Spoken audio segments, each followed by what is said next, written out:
Hey guys, so today's video is going to be a talking type of video. I'm not going to be showing you any perfumes, but this is a subject that has really been on my mind and it's kind of a tricky one. I think some people, like in the back of my mind, I think like, dang Calvin, you sound like so materialistic and shit, but not really. It's a very interesting one. I've never heard anybody go through this. You guys know that I'm a very delusional person and I feel like anything can happen in life. And I have some of the things that I want to talk about here in my notes, but let me just kind of rewind. Okay, so Perfume Maniacs. You know, I am a perfume maniac and I have been one pretty much, I guess, all my life. Because before perfumes, I was into hair care. But I loved hair care because of, you know, the smells and stuff. Like, I would love to test new hair products. And I guess you could say I was always into scent. And I've always noticed people who smell good. And I've always made compliments like my entire life. But officially I've been a perfume maniac for like over 3 years now, which is insane. Um, Perfume maniacs, we love perfume. We notice it when we're in public. We're always buying samples, decants. We're always watching videos, vloggers. We're just surrounded by fragrance. And perfume is always on our mind. We love smelling good. It's a very healthy hobby in a way. Um, it's kind of a double-edged sword because I feel like if you're using perfume to fill in a void and to kind of seek happiness, then you're in trouble. You know, I feel like that's a dangerous thing. I want to say that I'm in this stage now where I don't have a desire to buy everything. Of course, like I would love decants of certain perfumes, and that's what I've been doing for, I want to say, a year now, and it's been really good. I've learned to just rediscover some of my old gems and some of the dusty perfumes that are behind, but I have so many perfumes. Now, a lot of us perfume maniacs, we have so many perfumes. I want to say with me, I keep it at 170. I had over 200 at one point, but I'm very good with decluttering perfumes. And you know, perfume in itself, it's a ritual. We shower, we exfoliate our body, we use antibacterial soap, we use like body washes, we use lotions, perfume oils, and then we stand there for like 10 minutes thinking about what perfume to wear. And it's so funny because, you know, like in the movies with the blondes, like the girls, they have a walk-in closet and they're like, I have nothing to wear. And it's so true. Like, the more perfumes you have, the less options you have. Like, you literally just can't.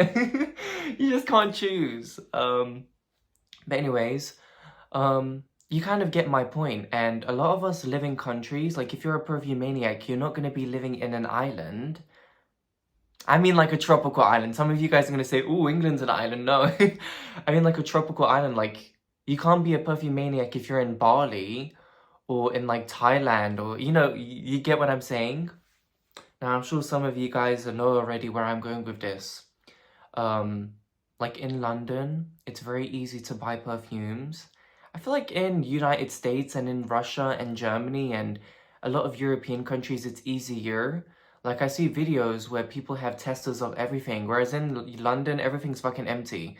Like when I go Harrods or Selfridges, they have the bottle on display, but everything's empty, and so I pretty much only buy decants when I can, but yeah. So, a thought appeared in my mind. One of my dreams has always been to live in another country for maybe a year or two, but minimum a year. Maybe go to like a language school, and the country that I'm talking about is Japan. And it's something that I'm very, because you know, I believe in law of attraction. For many years, it was kind of like, okay, Calvin, that's not happening, which is kind of a bad mentality. I don't know, I feel like anything can happen in life, but y'all already know this. I believe in law of attraction. And I thought like, wow, what would I love to do in life? Like, let's say, screw the money, like you don't have to worry about money. End result. And I truly would love to study in Japan for 1 year. Specifically learning the language. Now, not to visit the country and stuff, but for the language. Because I've tried self-studying and yes, I know basic Japanese. And I also know hiragana and katakana, but I just feel like, you know, my intuition said, you know, Japan 1 year would be amazing for you. But then we have the dilemma, right? The dilemma is, you know, I live in London, I have so many perfumes, and if you're in a, it doesn't have to be Japan, I'm like painting a picture. I'm gonna be I would have to move to a country that's like, what, 15-hour flight, that's very far away from UK, and it's not very easy access perfume-wise, so there's not going to be a lot of decants. If I was to buy a Mancera or Montal, it would cost like $750, whereas in the UK, I can get it for like $60 on a Tino.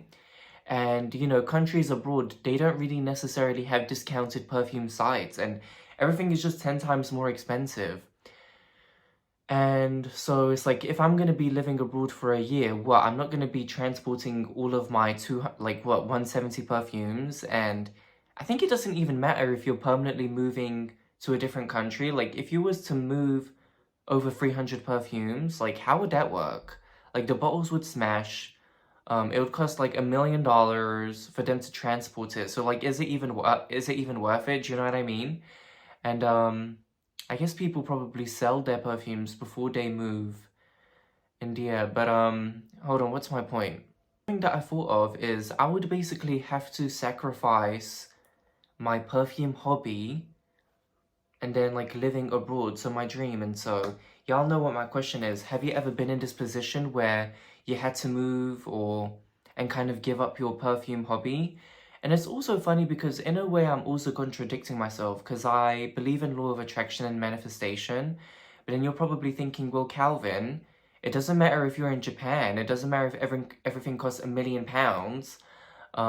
because of like taxes and stuff, right? Surely you could use your mind to attract your perfume and stuff. Like if you wanted a very specific perfume, or if you wanted Arabian perfumes with decants, you should be able to attract it, right? And yeah, see, so in a way, it's kind of like me contradicting myself. That's definitely my belief. Who knows, maybe I'm being paranoid. But it doesn't even have to be Japan. Like you could be, going from UK to Australia, and Australia is like super far away.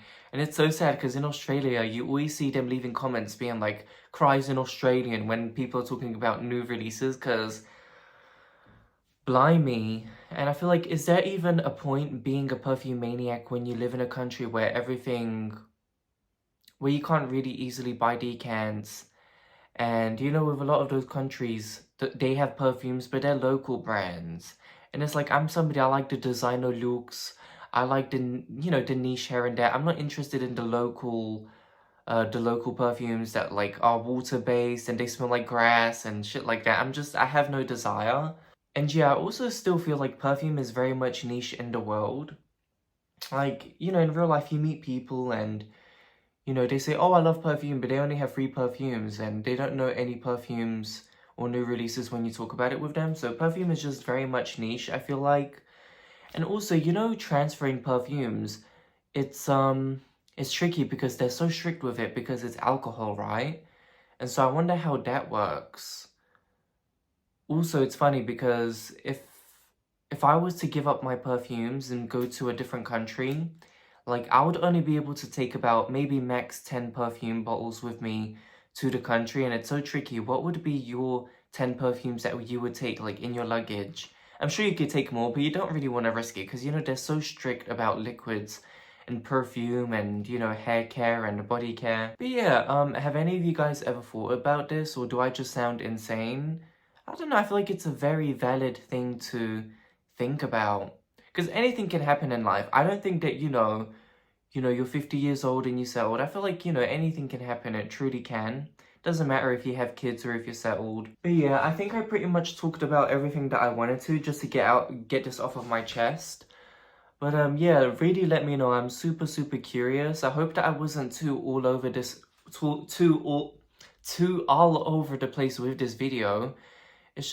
I forgot to edit in the video, but the conclusion that I came up with is, yeah, I would definitely give up my entire perfume collection for a year or two and just take 10 perfumes with me and maybe use law of attraction to attract the perfumes for when I'm in that country, even if it is like a little island. Just, yeah.